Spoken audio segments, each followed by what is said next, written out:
Welcome to doctor NYR YouTube channel. आज हम दो डिजीज़ के बारे में पढ़ेंगे। एक डिजीज़ है डिसेंट्री, दूसरा डिजीज़ जो है वो है कॉमन कोल्ड।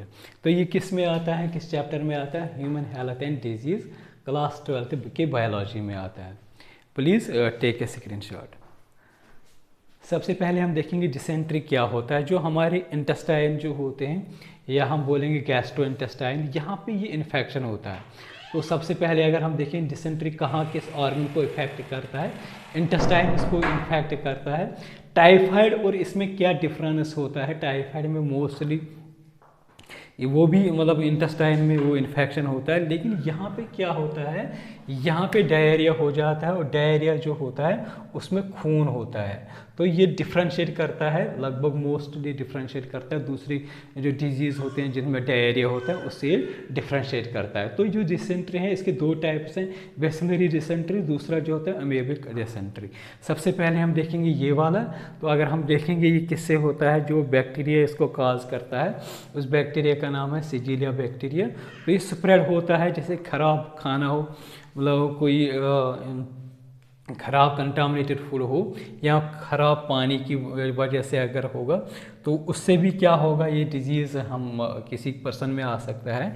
या कंटैक्ट विथ इन्फेक्टेड पर्सन, कोई भी पेशेंट डिसेंट्री होगा तो वो नॉर्मल इंसान के साथ कंटैक्ट में आ जाएगा तो उसको भी ये डिजीज़ होता है। दूसरा क्या होता है अमीबिक डिसेंट्री, क्या होता है इसको बोलते हैं अमीबियासिस भी। तो ये किससे होता है? पैरासाइट एक बैक्टीरिया जिसका नाम होता है एंटीओमेबा हिस्टोलाइटिका। ये वाली जो होते हैं ये इस एंटीओमेबा हिस्टोलाइटिका से होता है। तो इसका जो ट्रांसमिशन ये किसके थ्रू चला जाता है? बैक्टीरिया जो होता है किसके थ्रू चला जाता है? फूड होगा, कंटामिनेटेड फूड या कोई भी ड्रिंक हो जो इस एंटीओमेबा हिस्टोलाइटिका से कंटामिनेटेड होगा, फिर अगर वो नॉर्मल इंसान खाएगा तो उसको वो इन्फेक्शन हो सकता है। सिम्टम्स हम दोनों को कॉमन सिम्टम्स देखेंगे क्या क्या होता है। यहाँ पे क्या होता है, इस डिजीज़ में क्या होता है, फ्रीक्वेंट डायरिया होता है और उस डायरिया में या तो म्यूकस होता है, ठीक है ना, या ब्लड होता है।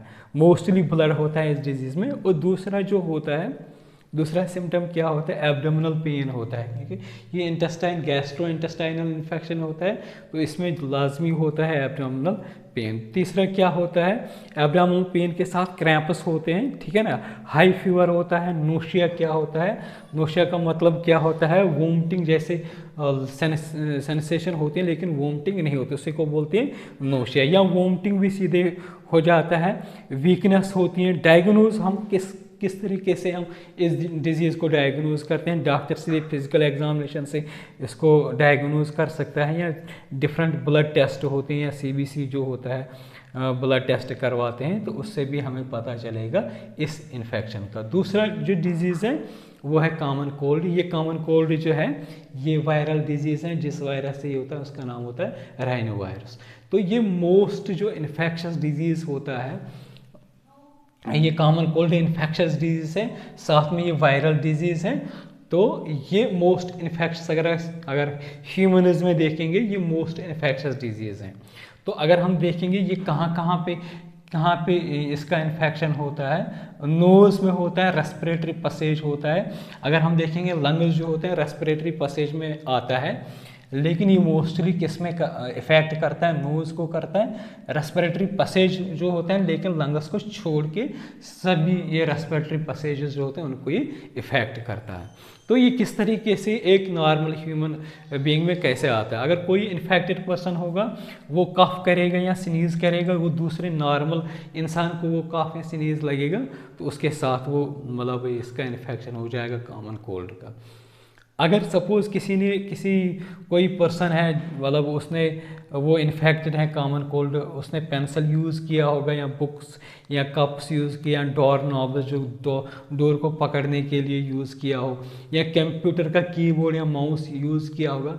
सपोज़ दूसरा नॉर्मल इंसान उस कीबोर्ड या जो चीज़ें जो होते हैं उसको यूज़ करेगा, जैसे वो नोज़ की तरफ लेगा हाथ, क्योंकि इस कंप्यूटर में उसके वायरस होंगे कॉमन कोल्ड के, जैसे वो नाक या मुंह में लेगा तो उसको भी वो इन्फेक्शन हो सकता है। तो ये चीज़ें हैं जो ये कॉमन कोल्ड का जो वायरस होता है हमारी बॉडी में एक नॉर्मल बॉडी में ये ट्रांसमिट करता है। सिम्टम्स देखेंगे, नेजल कंजेक्शन, नाक का बहुत नाक बंद होना और नाक से क्या होता है पानी बहना, तो ये मतलब मोस्ट कॉमन सिम्टम होता है कॉमन कोल्ड का।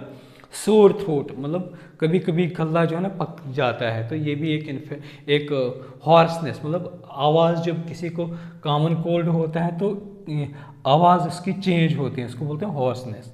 कफ होता है, हेडेक होता है इसमें, ठीक है ना, टायर्डनेस, थका थका लग रहा है, तो लगभग ये 3 से 7 दिन तक ये ख़त्म हो जाता है। अगर कोई इंसान दवाई ना खाएगा तो 3 से 7 दिन में ये डिजीज़ ख़त्म हो जाती है। तो इसका मतलब होता है इंक्यूबेशन पीरियड इसका 7 डेज़ होता है। इंक्यूबेशन पीरियड का मतलब क्या होता है, जिस दिन से लेके जिस दिन इन्फेक्शन स्टार्ट हो जाएगा और जिस दिन तक एंड हो जाएगा इन्फेक्शन का, तो उतने दिन को बोलते हैं इंक्यूबेशन पीरियड। उस डिजीज़ का इंक्यूबेशन पीरियड बोलते हैं। जितने दिन तक एक बीमारी रहती है स्टार्ट से लेके एंड तक, तो उस पीरियड को क्या बोलते हैं, उस डिजीज़ का इंक्यूबेशन पीरियड। जो जितनी भी डिजीज़ होती हैं, अलग अलग डिजीज़ होती हैं, हर एक डिजीज़ जो होती है उनका अलग अलग इंक्यूबेशन पीरियड होता है। तो अगर हम देखेंगे इस डिजीज़ कॉमन कोल्ड का इंक्यूबेशन पीरियड क्या होता है, 3 to 7 डेज़।